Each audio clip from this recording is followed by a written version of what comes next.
Largest networking company showcases innovation in Port Moresby. East Sepik to open NID office.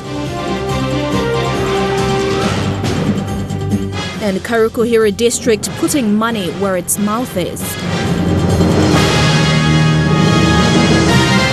This is National EMTV News with Helen Sayer. Good evening, this is Saturday's news. Thank you for joining us. The largest networking company in the world, Cisco, showcased its HD quality WebEx platform to telecommunication companies in Port Moresby. Engineers from Cisco demonstrated how the platform could be used in an office to hold conferences or small meetings with clients. Cisco is an American multinational technology company that develops, manufactures and sells networking hardware, telecommunication equipment and other high-technology services and products. The company's branch in Australia had some of its engineers visit telecommunication companies in Papua New Guinea to show and tell some of Cisco's products and services. Cisco's Territory Account Manager, Ross Dalacos, says that Cisco's main aim is to stop employees from calling IT for help. Dalacos says with Cisco's WebEx platform, meetings or conferences are made easier in just 3 ways. It's got 3 activity bubbles. It does calling, it does whiteboarding, and it allows you to screen share. And they're the 3 things that anyone wants to do when in a business environment and wanting to conduct a meeting in a room. Stream Technology Managing Director Andy Obidi says he was happy to introduce Cisco to organizations in Papua New Guinea. Obidi says Cisco has a wide range of user-friendly innovations and products which Papua New Guinean companies won't find it difficult to use. We're trying to bring, the technology to PNG, the latest technology, and the board actually you see in the background is the first board to actually come into PNG. Some of the company's wireless applications were demonstrated. Cisco engineer Jeff Yates says one of its best platforms is the Cisco Meraki. Cisco Meraki is a 100% cloud-managed IT with comprehensive set of solutions that include wireless, switching, security, communication, EMM, and security cameras, all managed through Meraki's web-based dashboard interface. It allows customers to seize new business opportunities and reduce operational costs. In terms of providing security for your network, it has the highest level of security. If users are having particular issues or you want to understand how the user's performing in the network or what they're doing on the network, then you can drill in with this software-defined simple IT network with Meraki and see what they're doing today. But no, honestly, this is what it's all about, right? Like you just press a button, make a call. Michelle Stephen, National EMTV News. East Sepik will be the 3rd province to roll out the National Identity Project at the district level following Bulolo and Pomio. National Planning Minister Richard Maro announced this week that an NID office will be opened in the province next week Tuesday. Mr. Maro is urging open members to take a similar approach to make NID registration more convenient for people living outside of Port Moresby. The NID project rollout into East Sepik's provincial capital, Wewak, comes on the back of the successful commissioning of the project in Pomio and Bulolo districts. After Wewak, the Highlands region will be the focus. Currently, only 3 out of the 7 Highlands provinces, Jiwaka, Chimbu and Goroka, are connected to the NID database. Pomio is the 2nd district to open an NID office. Using VSAT, we are able to transmit and do transmission of information all the way back to Port Moresby. While Bulolo was the first district we've rolled NID into. Discussions to restore NID services to Mendi and Tari have started. Enga Governor Peter Ipotas has given support to open the Civil and Identity Registry Office in Wabeg to facilitate the NID registration. We'll be talking to all the members of Parliament to open district NID offices. So we want members and governors to take responsibility to partner the national government to roll out the program. According to Mr. Maru, the Civil and Identity Registry has established partnerships to improve the quality of service and reduce cost in the NID rollout into districts. We've now worked with the University of Technology in Lae, and in particular the architecture department, to build a modular office, and I want to roll the modular offices next year into all the districts. We are talking to the suppliers of the NID program to look at a tablet where we can go into the districts and just key in the data and upload the data. The government's target is to get everyone registered by the year 2021. Charlene Eri, National EMTV News. WeWork MP Kevin Isifu is questioning the use of an allocated fisheries building for his district. MP Isifu is seeking answers from the National Fisheries Authority after the building was taken over by an Asian business. Isifu said for years his people have not accessed the building for its intended purpose. An Asian company is currently renting the whole property in WeWork. So this is the only place that the government is allocated to them, and it's now taken over by a foreigner who decided to use this building for non-fishing activity, subletting this building and renting out to people for different uses.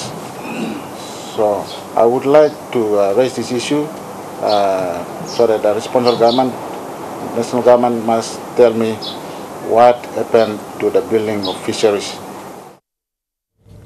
West Sepik Governor Tony Wowo wants the government to build the current capacity of the Works Department. Governor Wowo says Works Department is the appropriate agency to help assist provinces and districts to build better roads. Wowo says private contractors are exceptionally well, but have been the cause of road deterioration in the past 15 years. The Department of Works has been the heart and soul of building, maintaining and improving road and bridges in the country. However, since private contractors opened the services, the Works Department has been the second option. However, the department has grown from strength to strength with its specialized workforce and machineries. West Sepik Governor Tony Wowo says the department needs proper and timely support. O'Neill and able government to put more money into Department of Works so that we can utilize that money so that the revenue will come back to the Works Department. And if we have money, we can always use the Works Department machineries. If we don't have money, we will still use the Works machineries, and later we can pay them in due courses. The West Sepik Governor strongly dislikes the use of private road contractors despite commending some. Wowo says the government must build and realign Works Department in all provinces in the country. He says this will enable a closer working relationship with provinces and districts when building roads and bridges. Private companies are okay, they are good, but then they're going to go. And once the contract is all finished, they're going to go.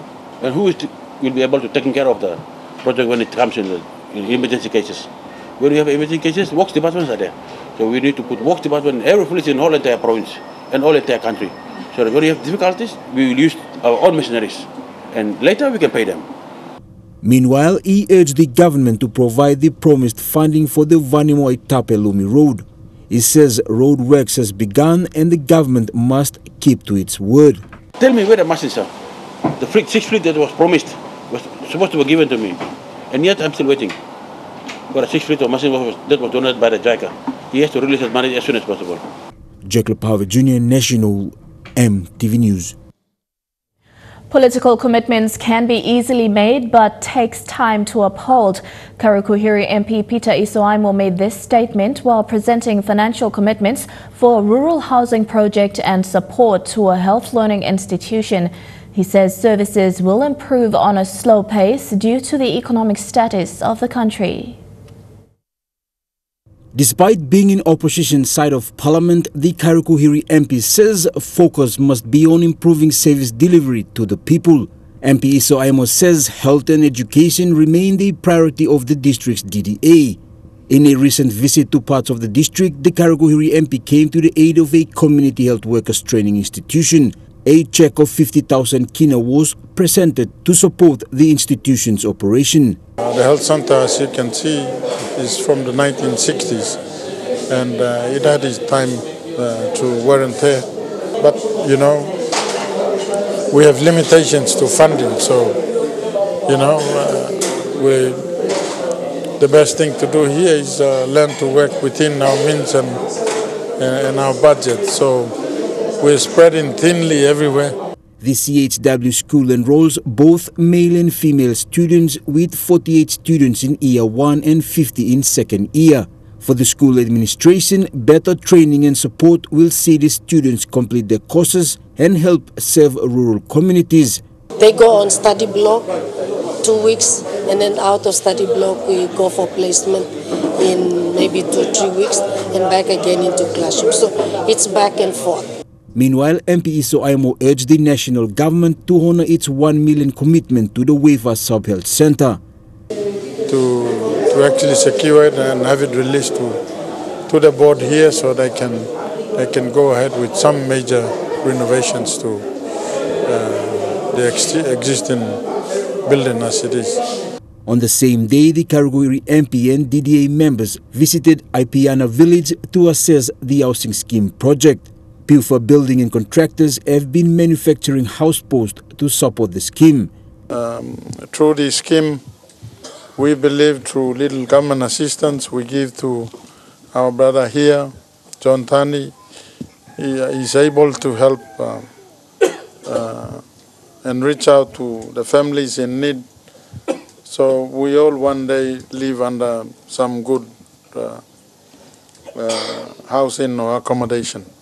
According to Iso Aimo, 9 houses have been built in Vanomai under the district's housing scheme. Jack Power Jr. National MTV News. Meanwhile, a rural aid post in the Kairuku-Hiri District has received a grant assistance of 50,000 kina. Member Peter Iso Aimo presented the commitment to the officer in charge of the health facility. The funding will help support logistics and maintenance of the aid post.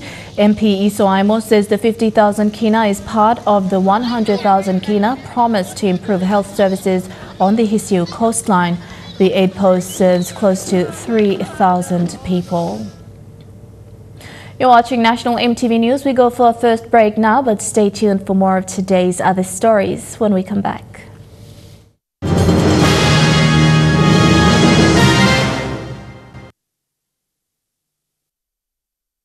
Welcome back. The Department of Finance and the APEC Authority in PNG must be transparent about procurement of APEC vehicles, or the public will have legitimate grounds for concerns of corruption. The only way to stop allegations of corruption is to be honest and transparent in procurement processes, says Transparency International PNG. In a media statement, TI PNG is calling for the government and APEC Authority to publicly disclose the total cost involved in the purchase of the Maserati and Bentley vehicles and to demonstrate their compliance with public procurement processes. Meanwhile, PNG Trade Union Congress has called on the people of PNG to stand back to back in supporting the staging of a successful APEC.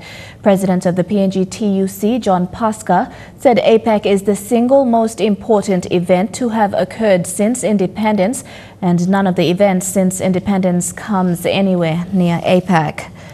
District administrations must acquit funds yearly so it lessens the burden when compiling acquittals to hand in after every MP's 5-year term. These were the sentiments of the Implementation and Rural Development Department's Acting Secretary Ihi Vaki while receiving the acquittals of North Fly District in Western Province. North Fly MP James Donald accompanied his administration team to present the 2013 to 2017 acquittals to the Department of Implementation and Rural Development during the week. Mr. Vaki, while receiving the acquittals from the North Fly MP, said it was vital for district administrations to hand in acquittals within 5 years, as it would raise suspicions if there was a delay.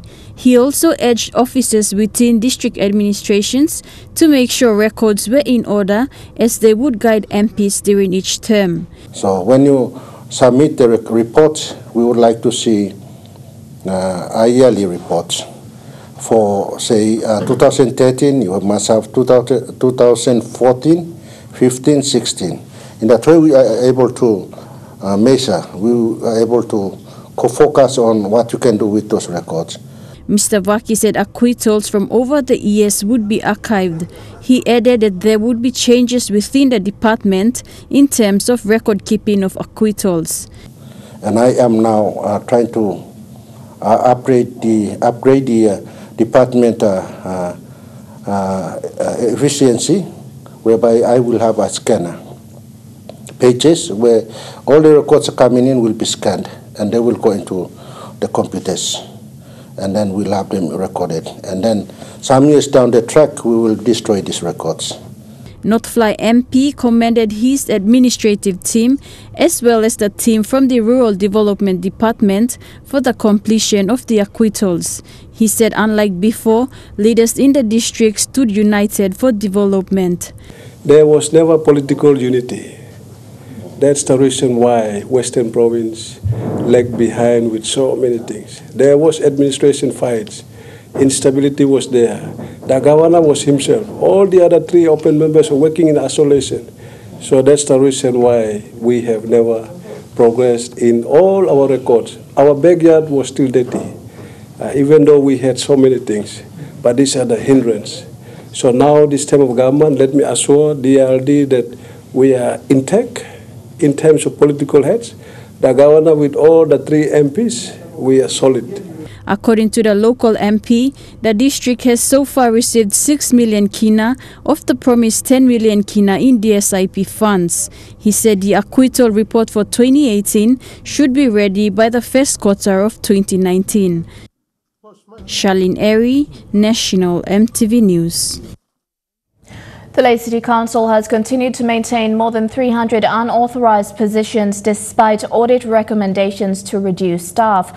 According to information obtained by EMTV, the council has more than 600 workers when it is supposed to have about 350 on its payroll. This means its wage bill is bigger than its revenue. Concerns have also been raised about the ongoing use of hired vehicles, while some of the council's own vehicles remain in workshops with no money to fix them. The Makam district in Moresby is known for its Mara-free bananas, a staple food crop in the area. Locals are now facing problems with the crop because it is being infected by diseases that are yet to be identified. A team from the National Agriculture Research Institute collected samples from infected banana trees in the Makam district to identify the disease. This is a banana garden at the Orori village in Mutsing, Makam district. The banana trees here have been diseased. We accompanied locals and Nari senior scientist Go Rauka, who visited the gardens to collect samples of the infested banana trees. Nance, we've observed this yellow in the leaves. Also, the stalk is affected with some kind of vascular blocking. So with that symptoms, we have typical symptoms of what we call banana wilt-associated phytoplasma. For many years, the Makam people have relied on the Mara-free banana as a staple food and a source of income.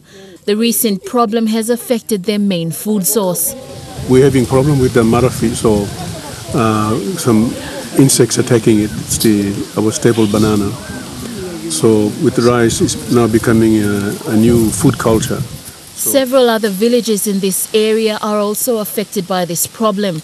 It's already in the system now, vascular system, so there's no way of banana even producing one. Nari's plant pathologist Go Rauka says to avoid the disease from spreading, locals must not replant a banana sucker from a diseased banana plant. The samples collected here will be tested to identify the problem. So at the moment, there's 2 possible problems that are affecting the bananas. We collected a few samples, so we'll take them back, have a look, confirm what the problem is, and work from there. Lucy Kopana, National EMTV News, Lae. Today was the last day for the 10-day Vision City Mega Mall Trade Expo. More than 20 booths were set up to showcase what companies and organizations sell and offer. This was the 3rd expo since it started in 2016. Vision City is the only biggest mega mall in Papua New Guinea. The Trade Expo brought about all business houses to showcase what they have to customers. VC Marketing Assistant Rebecca Tato says the day has been both fun and exciting for shoppers coming into VC. Trade Expo is for, companies, mostly our tenants and other companies that are interested to showcase their services and products in the mall. For us, we don't benefit We just, want customers to come in here and shop at the mall.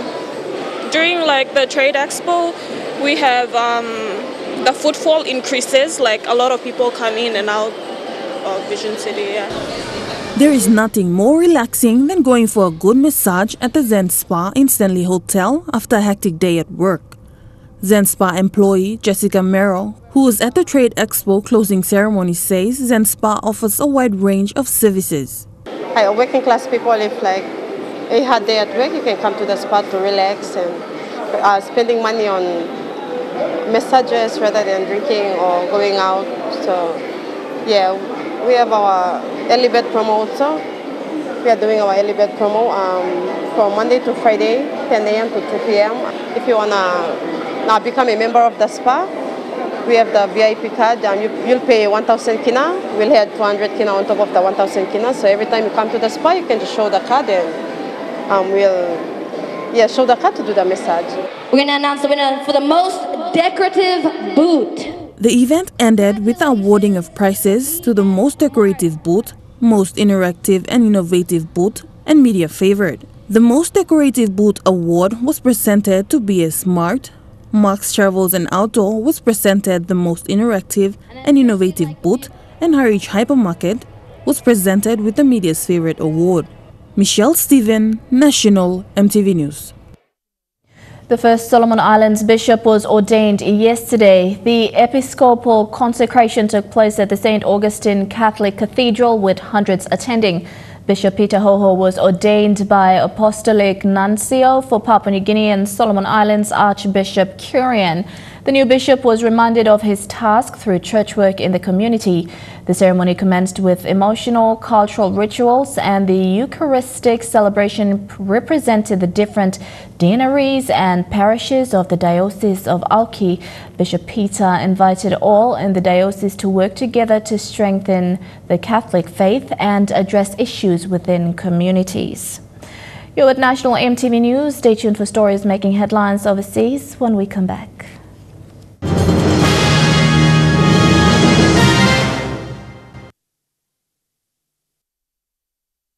Welcome back to the news. The Asian Development Bank will support $1 billion in energy investments in the Pacific between 2018 and 2021, including 19 projects to help countries in the sub-region have better access to quality, affordable and sustainable energy resources. ADB is assisting PNG achieve its national electrification objectives while promoting a shift to clean energy from power generated from fossil fuels. This short video with music and subtitles explains ADB's work in PNG.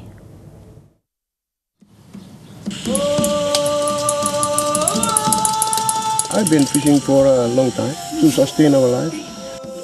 We just use the same lamp. When we go out, the whole area will go dark.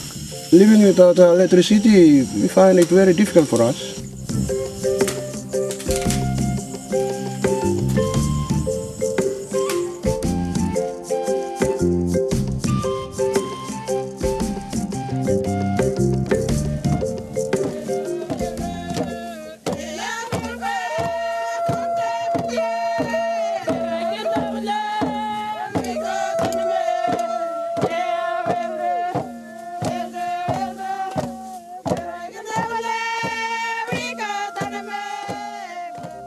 We're developing a broader program with the ADB to address the power issue more in its totality. There's a power program underway at the moment, which is the Town Electrification Investment Program.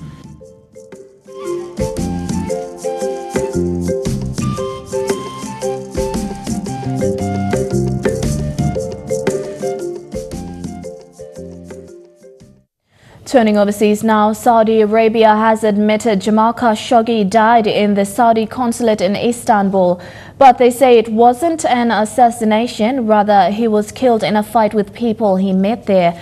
The admission is a reversal of the previous official position, and they haven't said anything about where his body is. Saudi Arabia now confirming the death of Washington Post reporter Jamal Khashoggi. The official statement read on Saudi state TV. On October 2nd, Khashoggi walked into the Saudi consulate as his fiancée waited outside, but he never came out.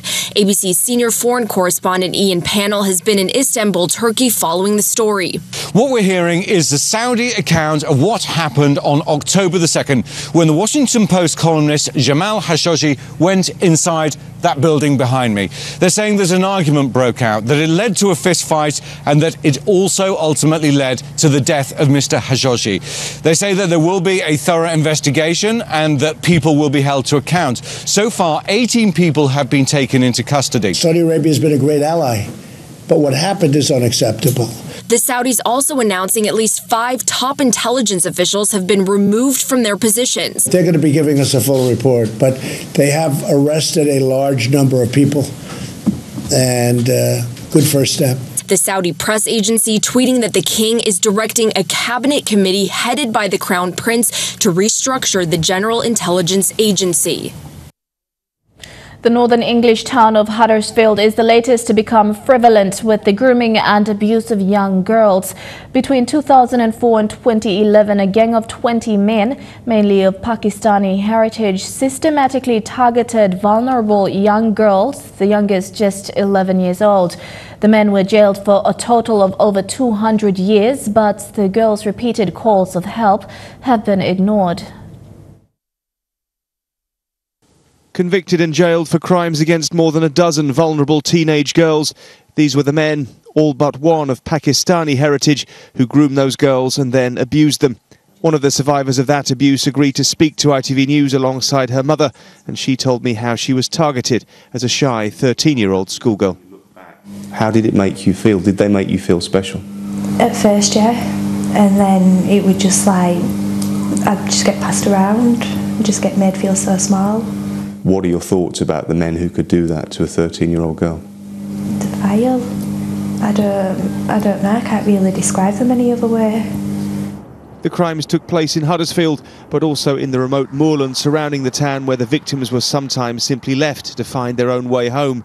These trials are the latest in a series of convictions of grooming gangs across the country. In Rotherham, it's thought that more than 1,500 victims were abused over a 16-year period.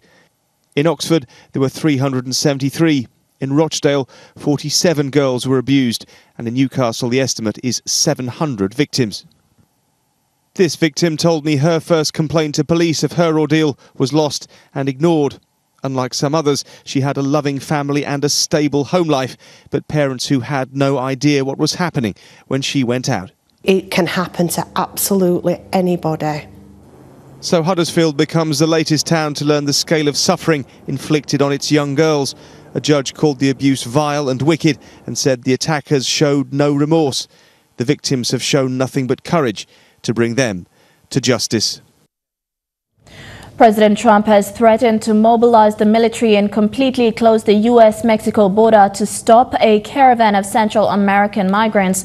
Thousands are heading north towards the states from El Salvador, Honduras and Guatemala. As many as 4,000 migrants are making their way from Honduras to Guatemala and north to Mexico with their sights set on the U.S. border. Groups are sleeping in shelters and accepting food and money from strangers. Many say they have fled violence in their home countries, some with little more than the clothes on their backs.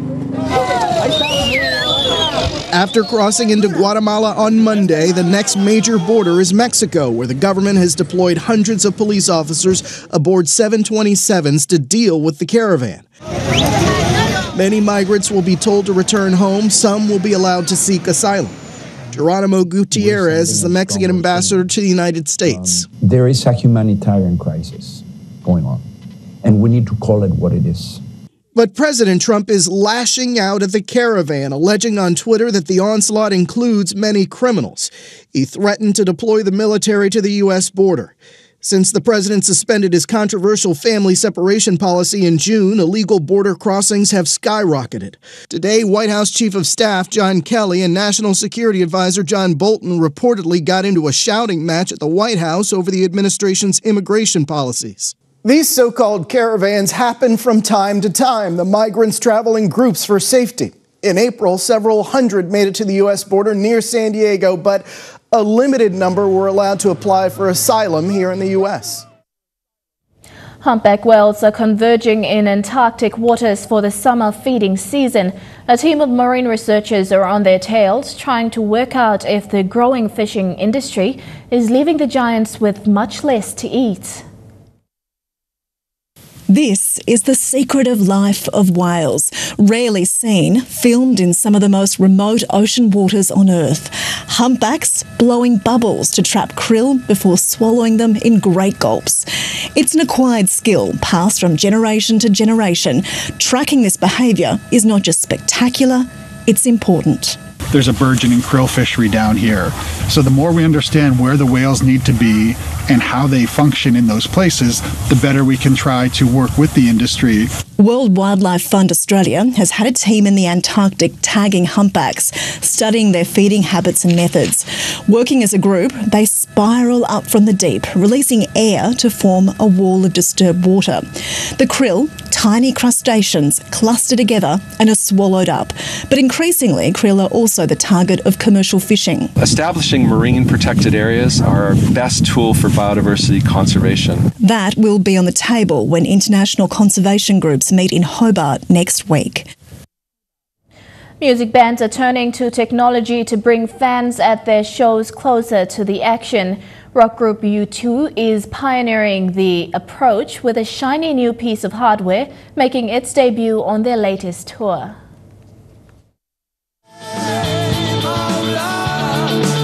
Four musicians, 17,000 fans.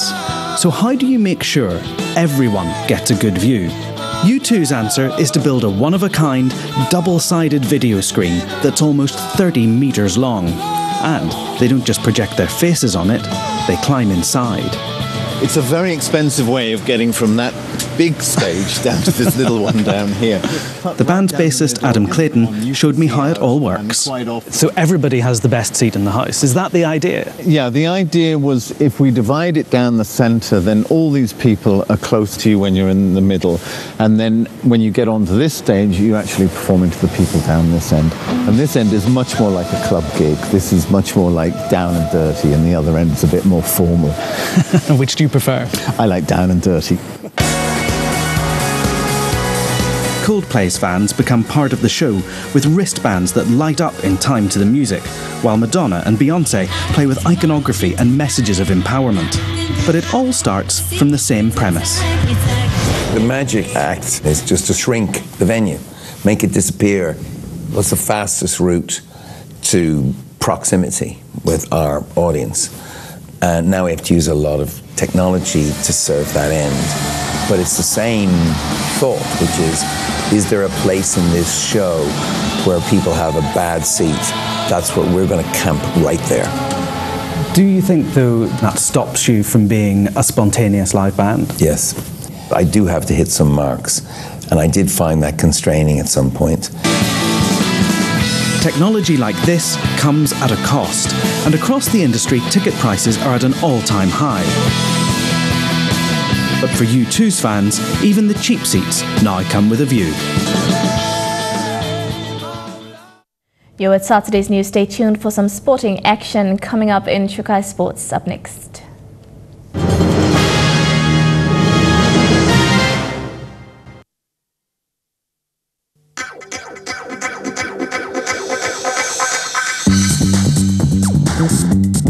Chukai Sports.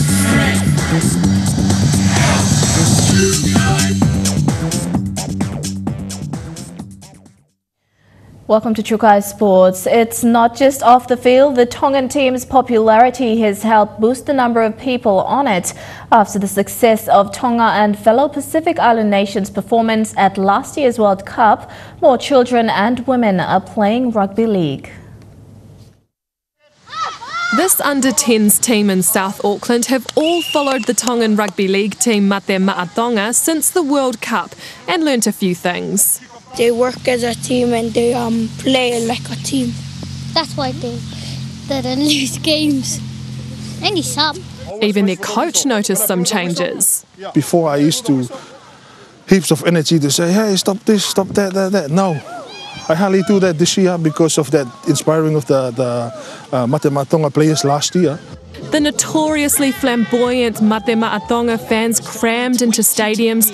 They beat the Kiwis only to lose controversially to England in the semi-finals. New Zealand Rugby League says the hype piqued people's interest. We have the wider responsibility to put rugby league on so that more people play it, and seeing the Tongans and response to their national team and performances recently is very heartening. He says there's been an explosion in the number of women playing the sport. We've almost doubled numbers in the last 2 or 3 years in the women's game, and I see that continuing. And the number of under-12 players has increased by nearly 1,000 since the World Cup. And our challenge now is to retain those kids through their adult years. And this coach's young son even asked if he could trade in union for league. I said, why? Because after the World Cup last year, it inspired me to change from rugby union to rugby league because of Entu Fifita and chasing down Malolo. With another sold-out test tonight between Tonga and the Kangaroos, there could be even more young ones signing up next year. The Auckland Mitre team will face Canterbury in the Mitre 10 Premiership final, with the Red and Blacks a win away from their 4th straight title. Their 21-16 win over Tasman had a controversial tinge. Mitchell Drummond, that's the play from the captain. Another year, another provincial rugby final berth for Canterbury. Canterbury will advance to the final for the 10th time in 11 years. Trailing 13-6 at the break, Canterbury dominated the second, with Nelson raised Mitchell Drummond crossing twice. Yeah, we didn't have any ball in the first half, and I think to go into half-time where we were, we were pretty happy with that. Came out in the second half and managed to use it, which was good. Signs looking ominous in the 63rd minute, with Drummond crossing for the first of his match-winning double. Right, heads around to the left. And the dominant scrum results in a try for Mitchell Drummond. But while at full speed the try looked good, replays showed the officials missed a contentious piece of play from Canterbury Lucy Reid Prinsep. And he's being held, Ethan Blackadder, and he's not able to break away, and oh yeah, that is controversial. The try stood, giving Canterbury momentum, and when Will Jordan saw yellow for a deliberate knockdown with 10 minutes to go, he's in trouble. Canterbury could smell their opportunity. Some silky skill from Drummond sealing the win in style. So now the grabber along the ground. Great read, Mitchell Drummond. That's the play from the captain. Unreal game, one that seems to always be the way when we match up against these boys, and yeah, we're really stoked to come away with that. Could have gone either way. Waikato is a win away from returning to the top flight after fighting back from 21-7 down to beat Northlands 48-26 in Hamilton. A week after serving a one-game ban handed down by New Zealand Rugby after a domestic violence case, Sevu Reece bagged 4 tries for the Moolus in the win. Nice pass, and into the corner for 4 is Reece. Waikato now meets the winner of tonight's second championship semi-final between Otago and Hawke's Bay. Uncertainties mounting around the future of Toro Rosso driver Brandon Hartley, with another racer rumoured to be the front runner for his seat. Hartley had to watch on as the team's test driver took to the track in practice. The Kiwi has admitted he hasn't enjoyed full support in his time in Formula One. Track, Brendan Hartley, ladies and gentlemen. Having waited to get out onto the practice track in Austin, Texas, Brendan Hartley finally returned to the scene of his Formula One debut a year ago, but not before watching test driver Sean Galaile in the rain. Those conditions out there at the moment, not looking particularly brilliant. And neither is the outlook for Kiwi driver Hartley right now. While Galaile was in his seat for the first practice, it's Alexander Albon rumoured to be in the running to replace Hartley next year. And the Red Bull team principal doing nothing to water down speculation about who will fill the seat next season, failing to even mention Hartley when asked about the prospect of Albon stepping up. Look, there's nothing fixed, nothing other than speculation at the moment. So he's a driver that's been on the Red Bull program previously. He's a talented driver, and that's what we're all about. Hartley earlier telling motorsport.com that he wasn't happy having his position questioned after just 3 races into the season, and that he'd ideally like, quote, full support. With just 2 points this season and sitting 1 place off the foot of the F1 standings, Hartley could do with the support and a slice of luck on Monday as he looks to recreate that optimistic feeling in Texas from 2017. You're at Trukai Sport. Don't go away. We'll have more sporting updates after the break.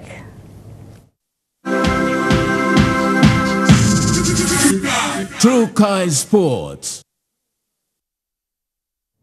Welcome back to Trukai Sports.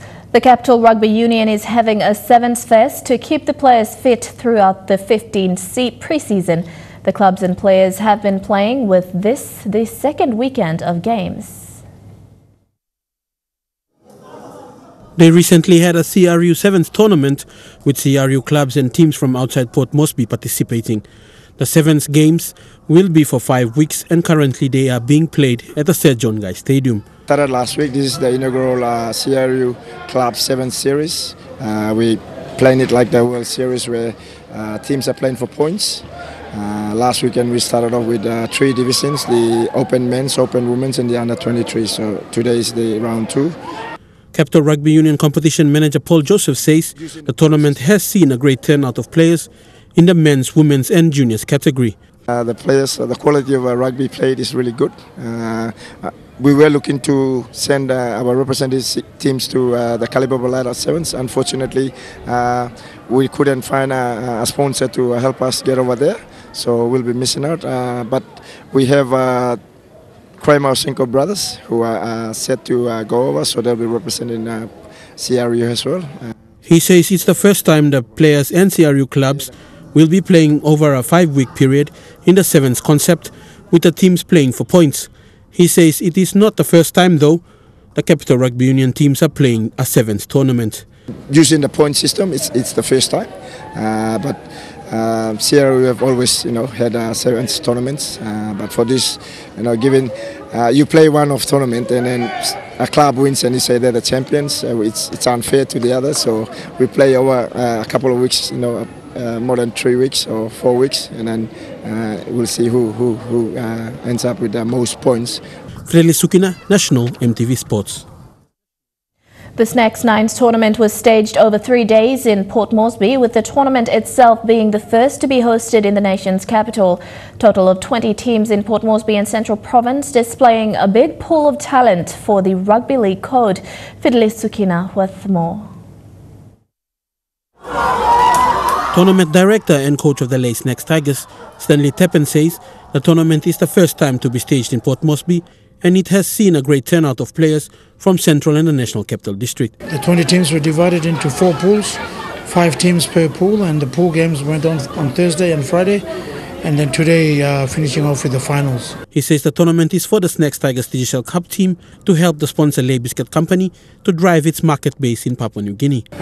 We feel that as Tigers we haven't done our part to assist Lay Biscuit Company and the products that Lay Biscuit has, and to give back to our supporters in Port Moresby. He said that the teams that have been playing in the 3-day tournament were well disciplined and played quality rugby league. The teams have been really disciplined, so we're really happy with the last 3 days of the tournament. Freli Sukina, National EMTV Sports.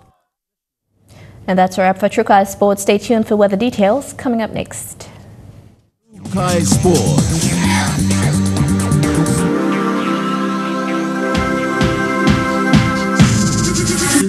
Trukai Sports. The weather details were proudly brought to you by Dulux, celebrating 50 years in PNG and the only paint made in PNG.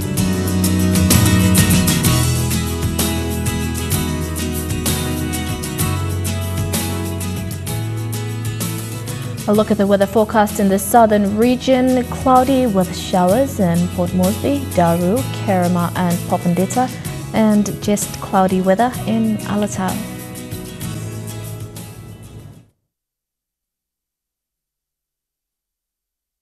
The weather details were proudly brought to you by Dulux, celebrating 50 years in PNG and the only paint made in PNG. And that's been the news, sport and weather for today, Saturday 20th of October 2018. From the entire news team around the country and myself, pleasant viewing. Good night.